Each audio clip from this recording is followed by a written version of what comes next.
Now this experiment is to show you what happens inside your body every time you eat. Right, now son, what I need you to do is take that tube, and when I give you the instruction blow, I want you to blow into it. On blow, I go. That's right, you go on blow. Son, why did you do that? You said blow. But now we have to set it all up again. For this experiment, we're using lycopodium powder to represent food. OK, Xand, blowtorch on. Are you ready, Xand? Ready? Blow! Wow! Whoa! So what's going on?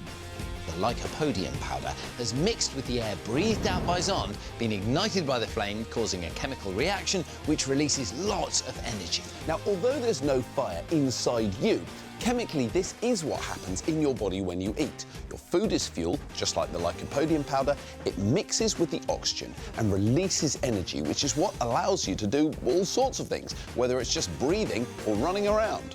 But how much energy do you need, and is there such a thing as too much? Well, we're going to find out.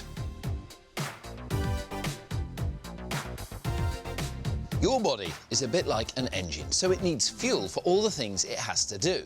To show you what I mean, I've rigged up a simple engine system, and I'm going to need Xand's body. Well, no problem at all, Chris. My body is ready at the service of science. For many years, Actually, Xand, I don't need that body. What? But you just said... I've got Mini Xand to help me. What? You've clamped his legs? Is that a wire in the back of his head? What is going on? Mini Xand is hooked up to an engine system which represents what your body does with the food and drink that you consume. I can do what he's doing. Stop it. When you eat and drink, your body uses it to create energy. So with this engine, this hose full of water represents your food and drink. And when I squirt it onto the wheel will turn, creating energy which is sent to the light bulb on Mini Xand's head, which represents his energy levels. OK, so what now? Well, we're going to see what happens when different amounts of the fuel are pumped through to Mini Xand. First, this is what happens to Mini Xand when he eats just the right amount of energy. It's a bit like if you eat a decent breakfast, lunch and dinner. So you can see we have a nice balance here. Mini Xand's light is on and everything is working perfectly. Your body takes the fuel and turns it into the right amount of energy you need for an average day.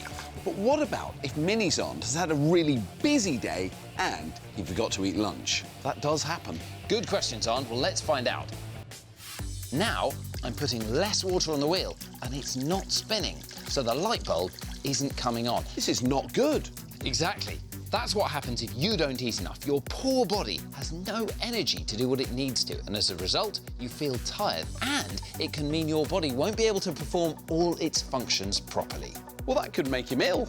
I think you need to give him some more fuel right now, Chris. Yes, but I think we also need to see what happens if you eat or drink too much, like that extra chocolate biscuit I saw you eating earlier, Xand. Let's have